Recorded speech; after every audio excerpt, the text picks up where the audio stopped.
Good morning, good afternoon, good evening, everyone, and welcome to this webinar on the release of updated estimates on children with disability and the launch of the Child Functioning Module, Humanitarian version. My name is Claudia Cappa. I'm a Senior Advisor on Statistics and Monitoring in the Data and Analytics section of UNICEF in New York. It's my pleasure to deliver today this webinar on the new estimates that UNICEF produce on children with disabilities, and with a particular focus on where they stand when it comes to the Sustainable Development Goals. But more importantly, we are releasing today, together with the Washington Group on Disability Statistics, a new version of the Child Functioning Module that is meant to be used in humanitarian settings. Today, I'm pleased also to be joined by Jennifer Madans from the Washington Group on Disability Statistics, who will provide comments on the new tools that UNICEF and the Washington Group have developed. So I want to start immediately by summarizing the main findings of our new analysis that we developed over the last couple of years. As some of you may remember, in 2021, UNICEF released the first ever global and regional estimates on the number and proportion of children with disabilities in a report that was titled Seen, Counted, Included. 4 years after, we have now had an opportunity to update the estimates. This update was made possible thanks to the number of countries that in the meantime have collected data using the Child Functioning Module. The Child Functioning Module was released by UNICEF and the Washington Group in 2016 and has been integrated into many different data collection efforts, including UNICEF-supported multiple indicator cluster surveys, or MIX for short. The MIX program was developed by UNICEF to help countries collect data on critical indicators on the well-being of children and their caregivers across the world. Since the release of the Child Functioning Module in 2016, over 60 countries have collected data using the Child Functioning Module. In addition to these 60 countries, other countries have collected data using other instruments like the Washington Group short set of questions on adults, covering also the population of children. Thanks to these different data collection efforts, we are now able to have an accurate account of how many children with disabilities are in the world, where they are located, and other characteristics of these children. When the Child Functioning Module is used together with other modules that ask questions about the well-being of children, it's possible to disaggregate indicators related to the well-being of children by disability status and assess where children with disabilities stand vis-a-vis their peers without disabilities. And this is exactly what we have done in this latest round of analysis.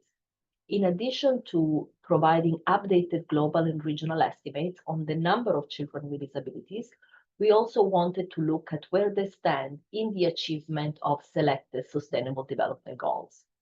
And this is again possible because surveys like the Multiple Indicator Cluster Survey collect information on the critical SDGs for children.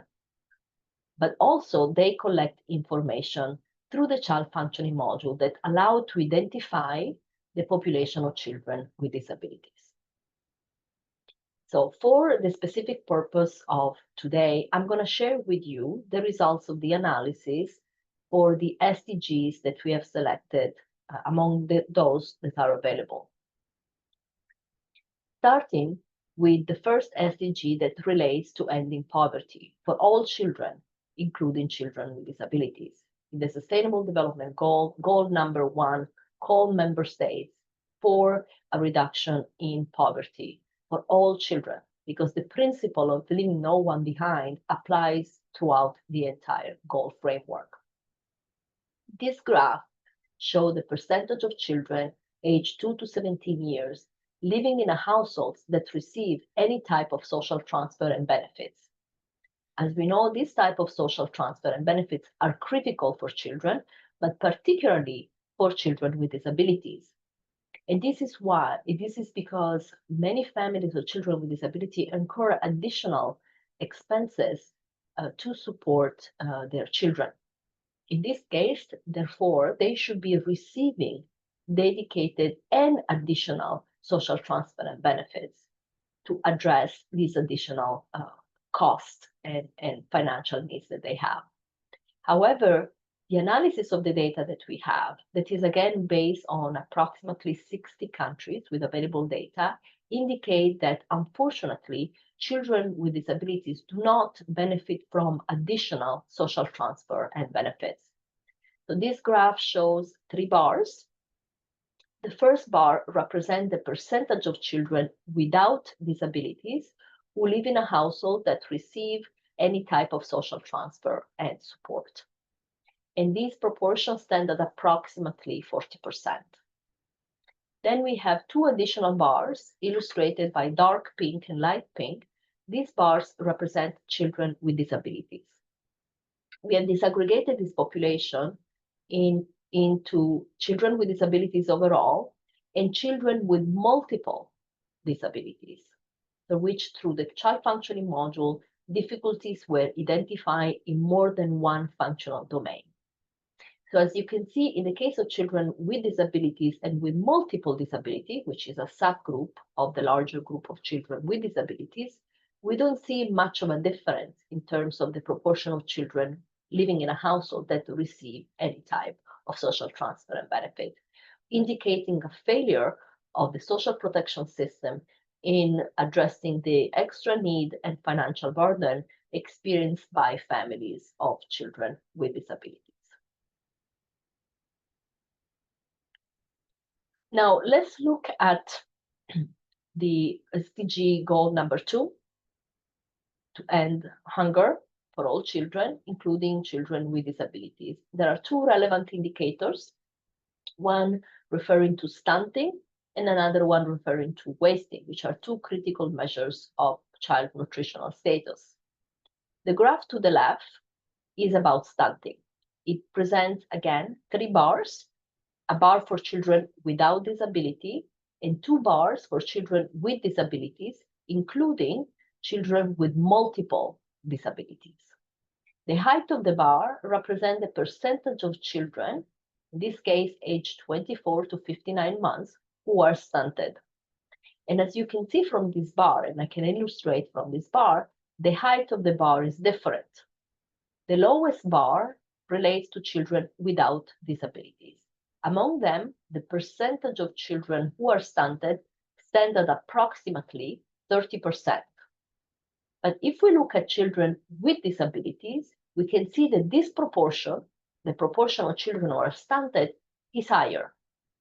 In the case of children with multiple disability, it's about 10 percentage point higher. It stands at approximately, 15% higher, stands at approximately 45%, compared to 30% of children without disabilities. So the proportion of children with multiple disabilities who are stunted is higher than the same proportion among children without disabilities. And this gap might actually be, in reality, bigger. Why? Because the current measure that are used for capturing stunting is based on taking the child height and weight and using instruments that do not account for situations where the child cannot be measured, for example. So children with certain type of functional difficulties, with certain forms of impairment, may not be measured because the instrument do not accommodate the reality of children with certain type of impairment. Therefore, the gap could possibly be even bigger. A similar gap is found also when it comes to wasting. Overall level of wasting are lower than level of stunting, but we can see that the same level of disparities are found even when it comes to wasting. The proportion of children without disabilities who are wasted stands at approximately 5%. But in the case of children with disabilities, and in particular children with multiple disabilities, the same proportion is above 10%. Let's now look at SDG 4, which is dedicated to ensuring quality education for all children, including children with disabilities. The indicator that we are presenting here is about completion rate for primary school. So the percentage of children who completed the last grade of primary school out of those who are 3 to 5 years above the primary school completion rate. So of course, we also want to account for those who complete school later than it should be. So the graph we present again, 3 bars, 1 representing children without disabilities and 2 representing children with disabilities. What we can see from the graph is the reverse of what we have seen so far, meaning in the case of children without disability, the bar is higher, meaning there is a larger proportion of children without disabilities who complete primary school compared to the proportion of children with disabilities who complete primary school. And the gap is again particularly pronounced when we compare children without disabilities with children with multiple disabilities. In this case, the difference goes from about 80% to approximately 60%. So there is almost a 20 percentage point difference in the proportion of children who complete primary school. And again, these data might also mask some further disparities because these schools refer to mainstream school. We don't necessarily have data across all types of school settings. We then look at SDG number 6, which is about clean water and sanitation. So we have 2 graphs here. The first one is to the left is about improved drinking water source, and the one to the right is about improved sanitation facilities. Now, it's important to comment on on both indicators, because this indicator is about the availability of an improved source of drinking water located in the family dwelling, or the availability of improved sanitation facility not shared with other households and located in the family dwelling. But it doesn't necessarily indicate that these facilities are actually accessible to children with disability in terms of accessibility from the disability perspective. It talks about the availability of these sources of drinking water and this sanitation facility in the family dwelling. But it does not say whether or not the children with disability can actually use them without, for instance, assistance or support. What both graphs show that there are similar proportions of children with and without disabilities who have improved drinking water sources at home or improved sanitation facilities at home. So the same similar proportions. In the case of improved sanitation facility, is slightly higher for children without disabilities compared with children with disabilities, but the difference are small. But again, this does not indicate whether these sources met the accessibility needs of children with disabilities. We then want to conclude by providing a quick overview of where children with disabilities stand vis-a-vis 2 indicators that are part of SDG goal 16, promote peace, justice, and strong institutions. We focus on 2 indicators. The first indicator is about birth registration, which is a critical fundamental first right to be registered at birth as a way to ensure a lifelong series of rights, including the rights to access certain services. The second indicator is about the experience of corporal punishment at home. So when it comes to birth registration, the indicators refer to the percentage of children aged 24 to 59 months whose birth are registered with a civil authority. In this case, we see that, again, the 3 bars representing children without disabilities, children with disabilities, and a subset of the population of children with multiple disabilities does not show many disparities. It does not show disparities across these 3 populations. Particularly, obviously, it's important to indicate that normally birth registration happens at birth. At birth, it's very difficult to identify functional difficulties, unless obviously we're talking about very severe form of impairments that are physical in nature and visible. So it's only with time goes by that certain type of difficulty manifests. So in the case of birth registration, there are no visible differences in the level of birth registration. When it comes to corporal punishment, we have decided to focus on severe corporal punishment, which is gathered through a questionnaire that asks parents whether the child has experienced repeated beating and hitting on the head as hard as one could. That's the formulation of the question. So, and we can see from this graph that in the case of children without disabilities, a little bit less than 20% of these children experience severe physical punishment by their caregivers, compared to approximately 25% of children with disabilities and with multiple disabilities. So the report with this graph and other graph will be released after the summer, and there will be the opportunity to see other type of indicators also presented together with the regional and global estimates. I'm now going to switch to introducing the child functioning module that was developed particularly to address the need, the data collection need in humanitarian context. Let me spend a couple of minutes just reflecting on what this context imply from the point of view of data collection.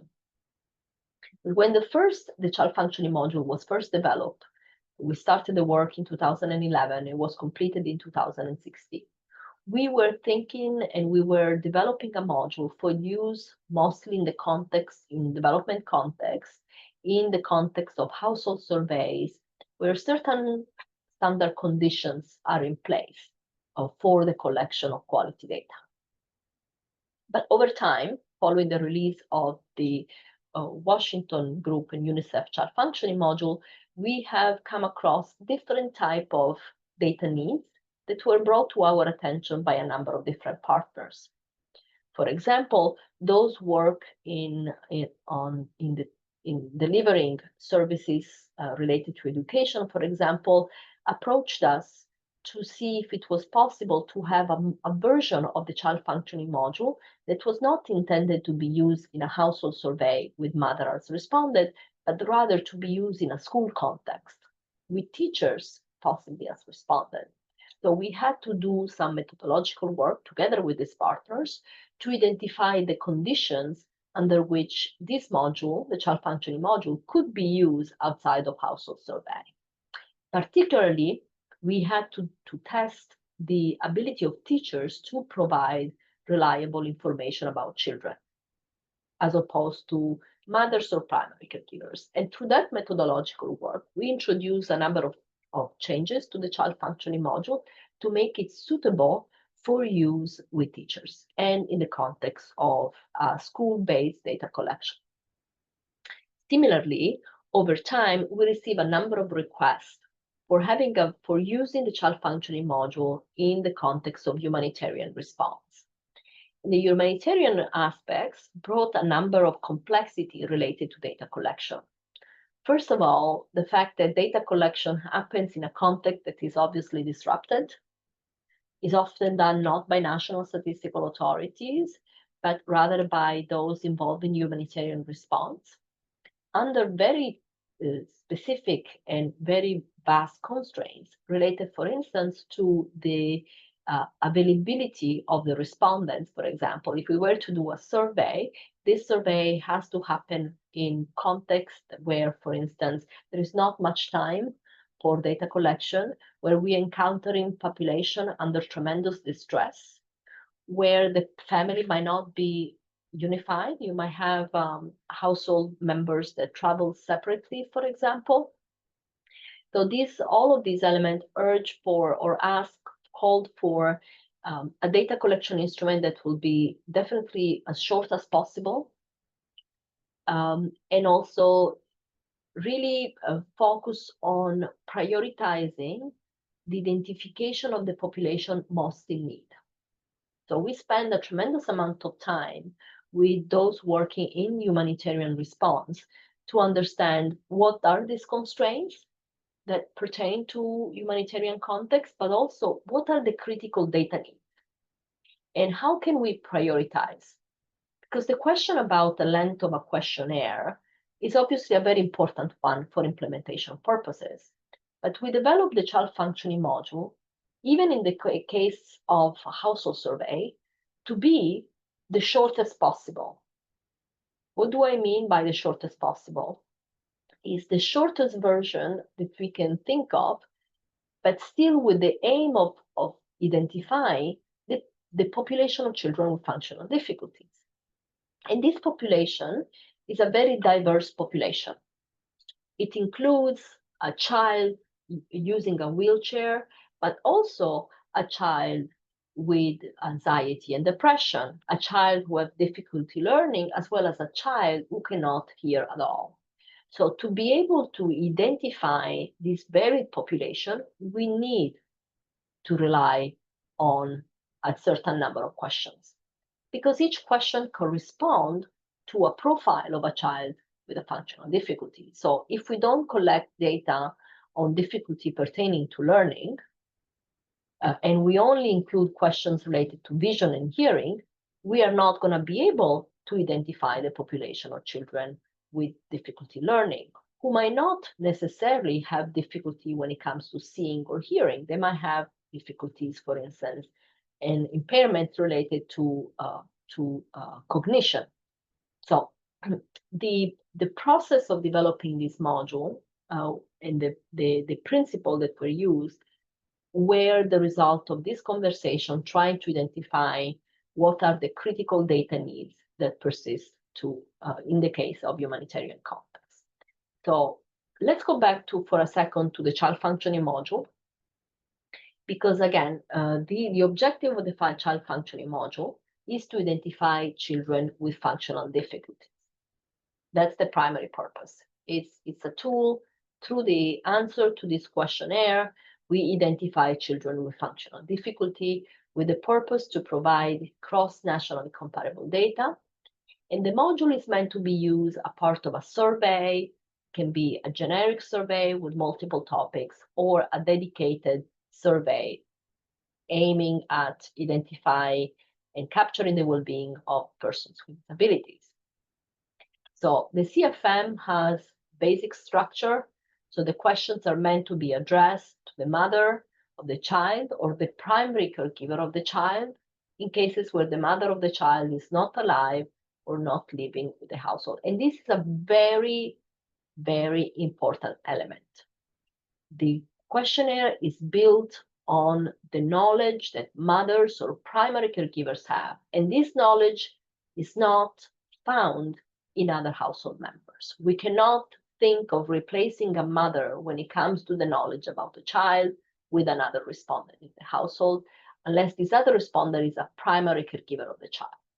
And this is one of the main mistakes, the main mistakes that are often done when using the child functioning module. We can think that we can replace the knowledge of the mother with a grandfather, with an uncle, with an aunt, with somebody else. That's the first mistake that compromises the quality of the data. So it should be avoided at all costs.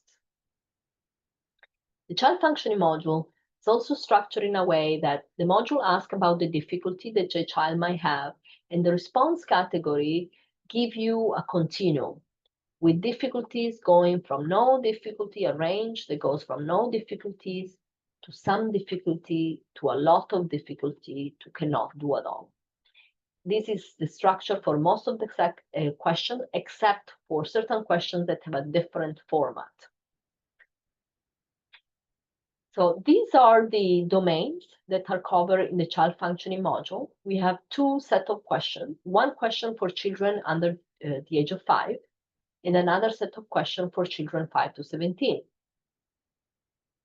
And this because younger children, in the case of younger children, it's not really possible or easy to identify difficulties in certain domains of functioning that do not yet manifest and are only visible and manifest and are experienced also when the child gets older. So we have a slightly smaller set of domain for children, young children 2 to 4. So the children 2 to 4, we capture difficulty in seeing, hearing, mobility, fine motors, communication and comprehension, learning, controlling behavior, and playing. When it comes to older children, we capture, in addition to this domain, we capture self-care, we capture remembering, focusing attention and concentrating, relationship, coping with change, but also we capture anxiety and depression in terms of the management of emotion. In the case of the CFM humanitarian version, the overall purpose remained the same, is to identify children with functional difficulties. The aim is also the same because it's to provide cross-nationally comparable data that can be used to identify population in need in the context of humanitarian response. And this is where the difference lies. It's not to identify the overall population of children with functional difficulties, but there is a specific aim and focus to identify children with difficulties in the humanitarian response, because obviously these children have special needs in the context of humanitarian response. And for the humanitarian response to be effective, we need to prioritize the population of children with functional difficulties for which we can tailor a humanitarian response. So it's not all children with functional difficulties.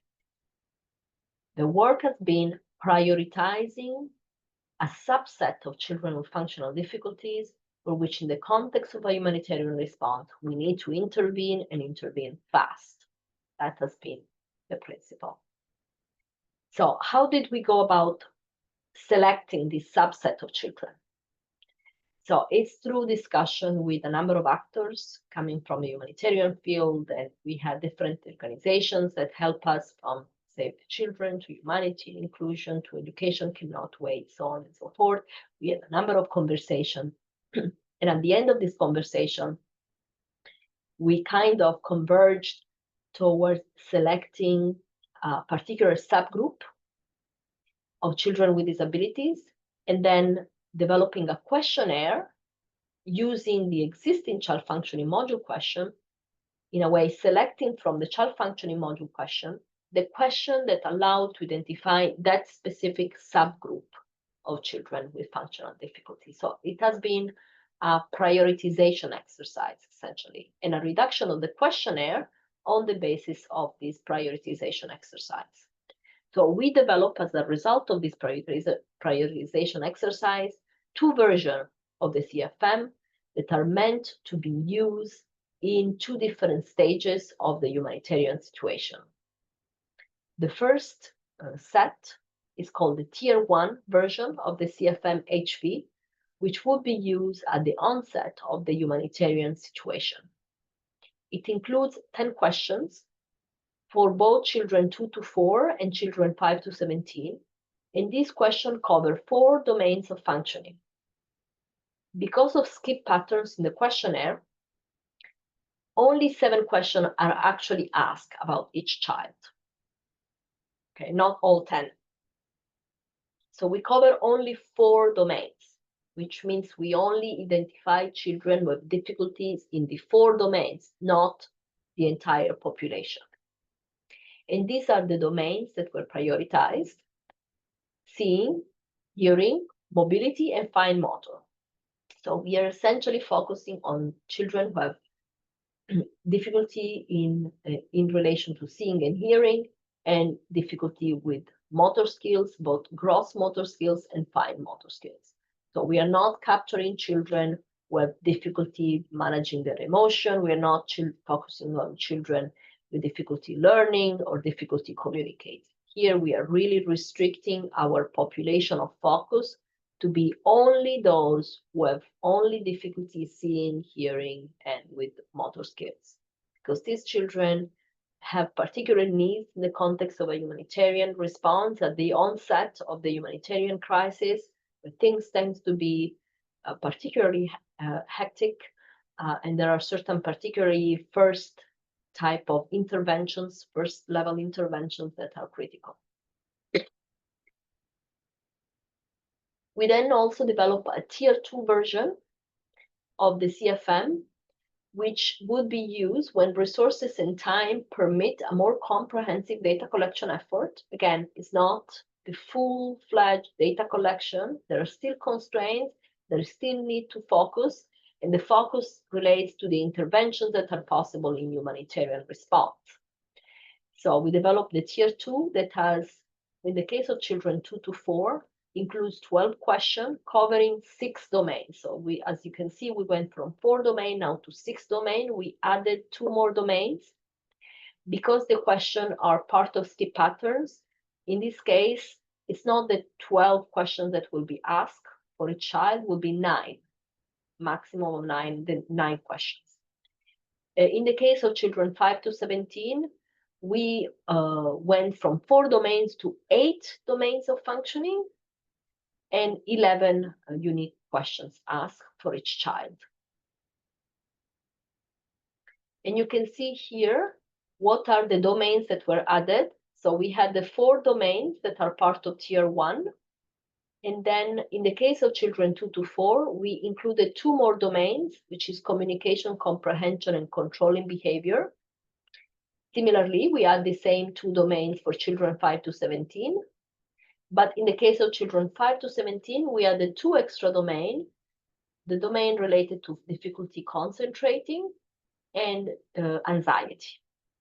Because again, we expect that in phase 2 of the humanitarian situations, difficulty concentrating becomes manifest and can be, in a way, stabilized, and anxiety as well.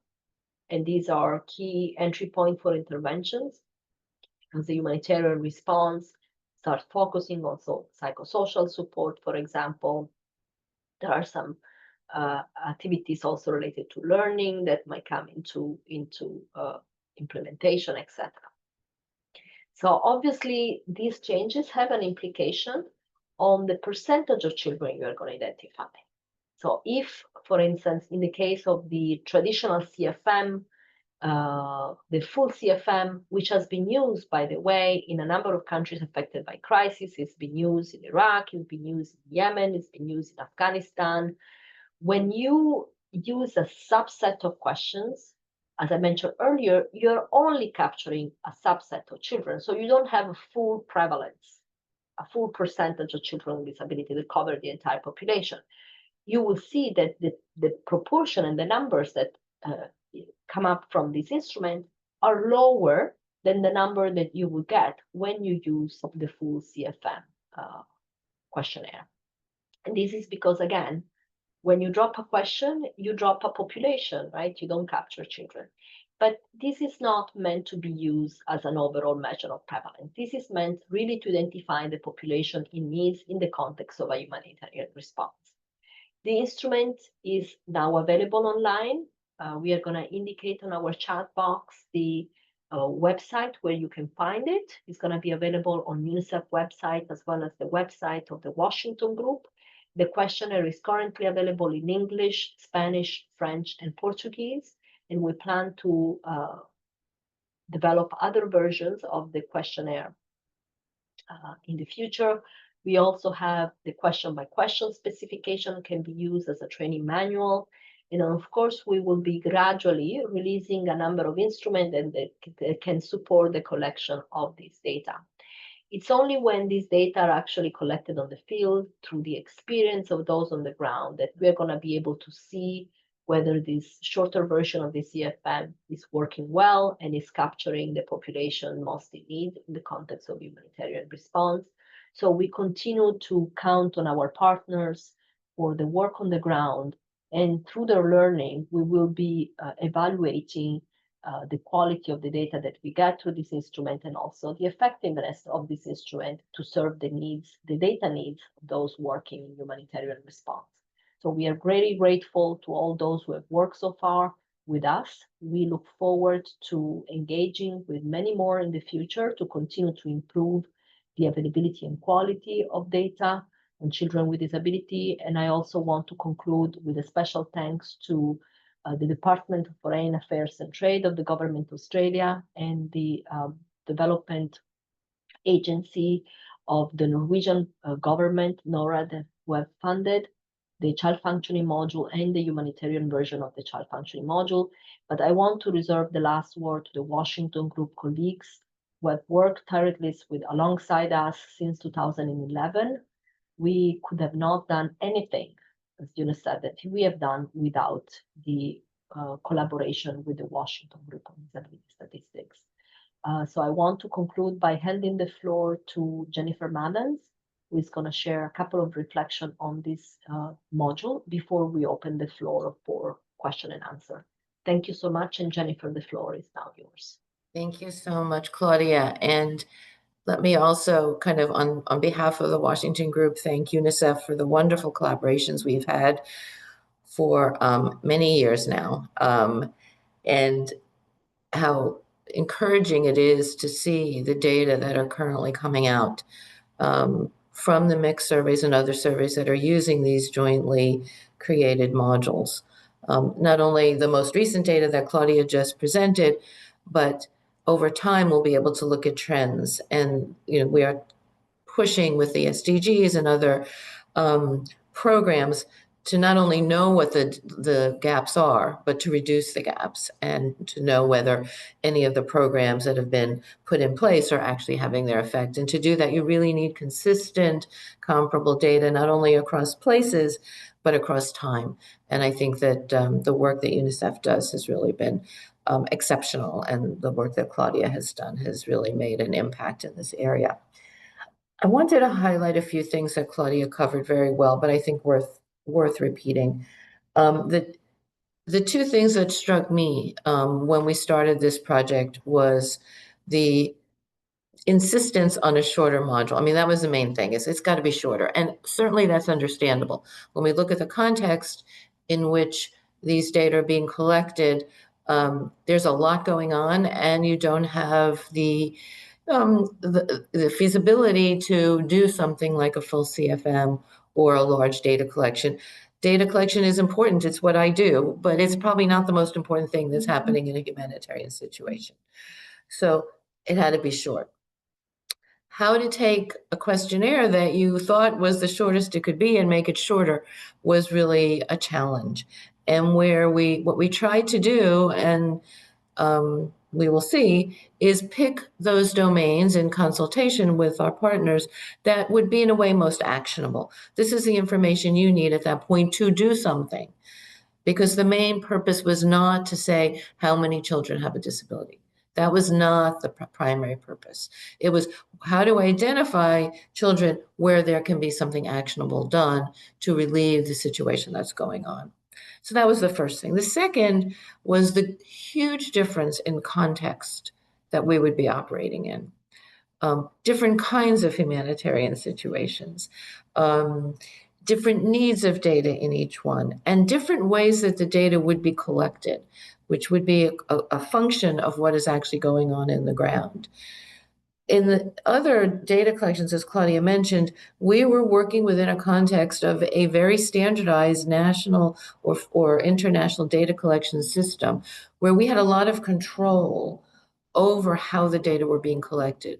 Who was doing the interviewing? How were they going to ask the questions? How was it going to be processed? We didn't have that here. So, going in, that there's going to have to be a little bit more flexibility in how this questionnaire is going to be implemented and how do you make that work to meet these overall goals. So we have this need for short, and we know that the context is going to be changing not only across places, but also across time within a place. That will affect how the data are being collected, what it's going to be used for. I think this really puts a burden on those collecting the data and those looking at the data afterwards. because you want to always keep in mind this very unique situational aspect in which these data are collected. So I think, as Claudia kind of implied, you don't want to take a prevalence from a particular situation in a particular place and say that is the prevalence of disability in that country. And why is it different than the prevalence we got from a mix that was done the year before? These are not comparable in that way. And you have to keep that in mind when you're looking at the data. They also may not be comparable over time. Because if we go from tier 1 to tier 2, we're going to get very different estimates. Now, tier 1 is embedded in tier 2. So you can always look at just the tier 1. But you want to be very careful as a producer and a user that you're not just kind of taking a number and saying, oh, look, it went up. It probably didn't go up. It probably may have gone down. But you have to make sure that you're comparing the same point, kind of the same set of questions. Now, some countries may say, or some context, I really want to add a question to the tier 1 because of my unique situation. And we say take one from tier 2 or take one from the CFM. But when you do that, you have to keep in mind anything that comes up will be different than, for example, somebody else with a tier 1 estimate. And finally, keep in mind the probably difficulty in being very selective in who your respondent is, particularly early on in a context. Use best practices. If you can't use a best practice, then make sure that you have that context and keep it in mind that if you're not using the best respondent, you are going to get data that are not completely reflective of what's going on. And you have to decide, is it worth it? If I can't do it, in the best way, should I do it at all? What can I use the data? And have those caveats around what you're doing. It's a much bigger lift, I think, for people collecting and using data than we have in other situations. And then the last point is that as the CFM itself, all it does is identify a population of children with functional difficulties at different levels, because you have these scaled responses and you have to decide where you do your cut points. In a humanitarian situation, that's an important piece to identify that, but it doesn't really tell you directly what kind of services are needed. It won't tell you whether services are provided. It is the core of a data collection to identify this population that has functional limitations and at some level we would say have a disability, to identify needs, but that you need to ask more questions or find another way to determine what exactly needs to be provided.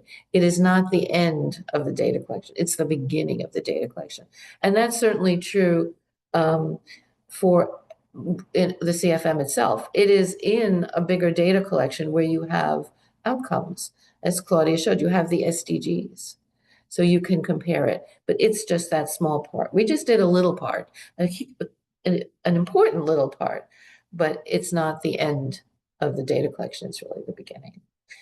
And I just wanted to reinforce something, not on the humanitarian version that Claudia brought up, that it's not only those SDGs that she talked about that perhaps hid variation among children with and without disabilities because the way the indicator is written. This is like the one for sanitation.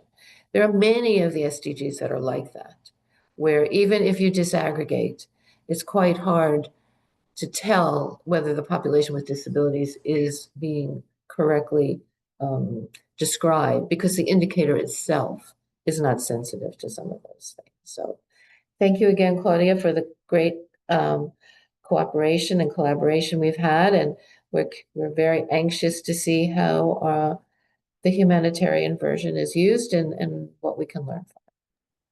Thank you so much, Jennifer. And indeed, once the instrument goes to the field, we are going to be able to learn a lot about its usefulness. I see a lot of questions already on the Q&A chat. I'm going to start with the one from Mario. Hi, Mario. Mario is asking, do we have estimated prevalence using the mixed data, if only using these domains from the CFM-HV compared to the overall instruments. Indeed, we have, and I wanted to share this with you. So let me see if I can pull them up quickly. Okay, so these graphs show the for Afghanistan, Central African Republic, Chad, Iraq, and Yemen, the prevalence that you would get using the different versions of the CFM. So meaning the CFM-HV Tier 1 and the CFM-HV Tier 2, and then the CFM-HV Tier 3, which will be essentially the standard CFM with all the questions and all the domains. So let's take, for example, just as an example, but you see the patterns are pretty much the same. The case of Afghanistan, when you use the Tier 1 version of the CFM-HV, for children 2 to 4, you get 3.3% and 5% for children 5 to 17. If you use the Tier 2 version, which as I mentioned earlier, includes for children 2 to 4, the 4 domains plus 2 more. And in the case of the older children, we have the 4 domains plus 4 more. You see that the prevalence go from, in the case of children 2 to 4, goes from 3.3 to 6.5. And for children 5 to 17 goes from 5% to 30%. Because of course, in the Tier 1 version, you are not capturing children who have difficulty learning, remembering, concentration, controlling the emotion, adjusting to change, so on and so forth. Then when it comes to the full version of the CFM, you can see that in the case of children 2 to 4, it goes from 3.3 to 6.5 to 10.7. And in the case of children 5 to 17, it goes from 5.0 to 30% to 35.2. Obviously, the differences between the Tier 2 and the Tier 3 are smaller, because with the Tier 2, we are already covering a significantly larger number of domains, which make it more similar to the Tier 3 version. And you can see the same patterns can be seen with obviously slight variations in size across all the other countries. Okay, so it is a significant difference. But again, it responds to the need, as Jennifer was saying, of focusing the intervention. So going to the other questions, multiple disability means having more than one functional difficulties. Yes, that's exactly what it means. There is another question, which version of the CFM would you recommend using in protracted crisis? What indicators would you use to distinguish between a situation that requires the CFM-HV Tier 2 and the regular CFM or CFM-TV?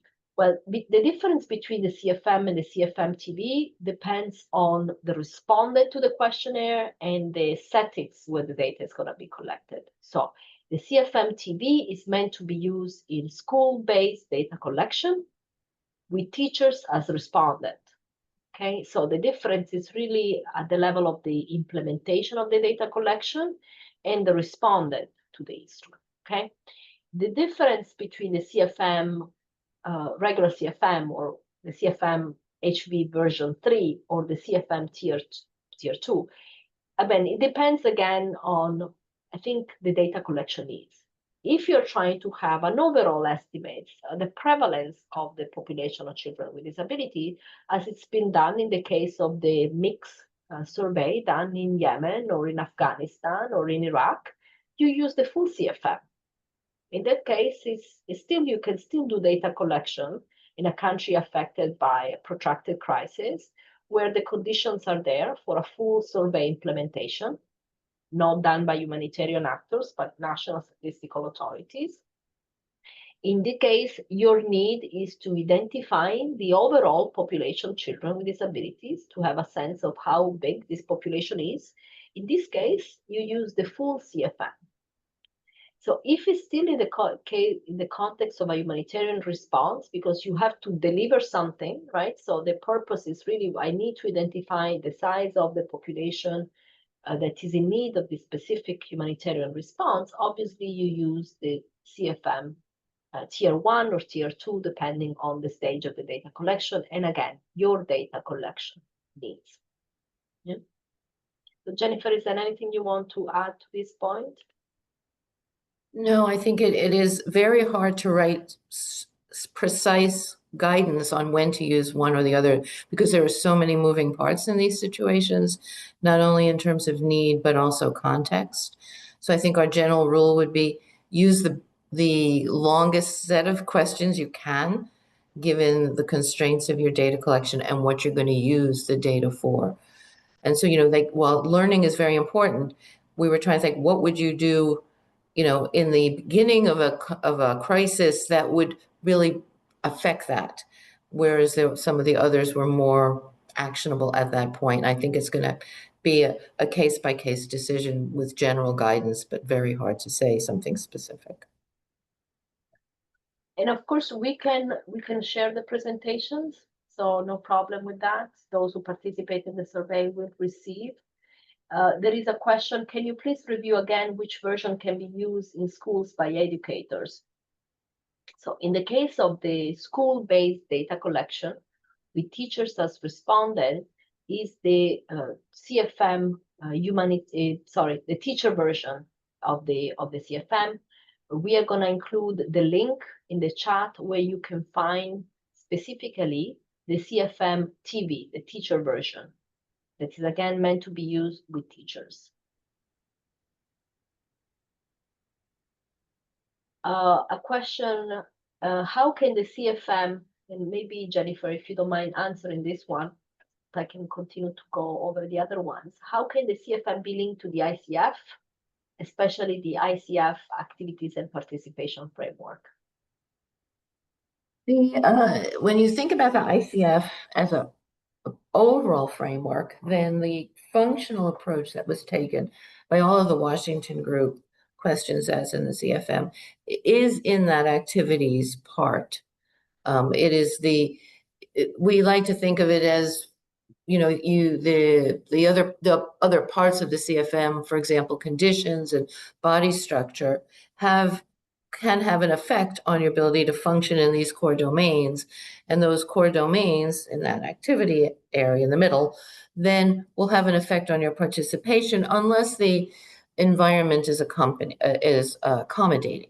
So it is very focused on that functional approach to measuring disability and not on the interaction between the functioning and the environment and its outcome on our participation. We look at that through the disaggregation. Now, the specific domains that are picked up are, when you look at the codes on the ICF, the overall codes, they are kind of by these functional domains. They're, of course, much, much more detailed than one could possibly do in any kind of questionnaire. The ICF codes are not questions. You take material and you assign a code, and the assignment of that code is how good it is. It's a function of how much information that you have to begin with. But the structure of the CFM and the other Washington group question sets follow the overall domains in the CFM, in the ICF, sorry. But those domains the codes are much more specific. So we think of the question sets as being an operationalization, if you will, of the ICF in terms of questions. But obviously cannot cover all the hundreds of codes in the ICF, but very closely reflects the overall framework by focusing on this middle bit, which is the functional limitation. They call activities, we were calling it functional ability. Thank you, Jennifer. Couple of other questions. The first one is concerning the CFM TV, the UNICEF guidance notes show that opening statement. I would like to ask you some question about difficulty your students might have. However, the CFM TV does not need any interviewers, correct? No, it does. It does need interviewers. So we tested the CFM TV to be used with interviewers, interviewing teachers, and also with self-administration. meaning the teachers fill in the questionnaire. In the testing that we did, it's clear that unless the teachers are already familiar with the CFM TV, meaning they've used it over time, it's better to use with an interviewer. Okay, so we found in the case of Malawi, where we tested the self-administration versus the interviewer base, that the teacher were leaving a lot of questions empty. It was taking more time for them to compile the questionnaire. So we don't recommend necessarily using the self-administered form of the CFM TV unless it's already been used and integrated into IMIS, for example, and becomes part of a standard set of questions that teachers have to fulfill. And in the case, obviously, ideally after training. So the standard version of the CFM TV still require interviewers. Okay. Another question on the SDG 16, data on physical punishment by caregiver, please explain why it's only focused on the severe and only conducted by caregivers. We are using the standard SDG indicators. The indicators 16.2.1 focus on the prevalence of violent discipline at home by caregivers. Okay, that's the formulation of the SDG indicators. In the case of the analysis, in the report, you will see that we present the differences for the overall level of violent discipline, which include corporal punishment and psychological aggression. But for this analysis, we disaggregated further by looking at the most severe form of corporal punishment, not just any corporal punishment or any violent discipline. When you look at any violent discipline, we do not see much of a difference between children with disabilities and children without. It's only in the experience of the most severe forms of corporal punishment that you see the children with disabilities are more likely to be exposed to those.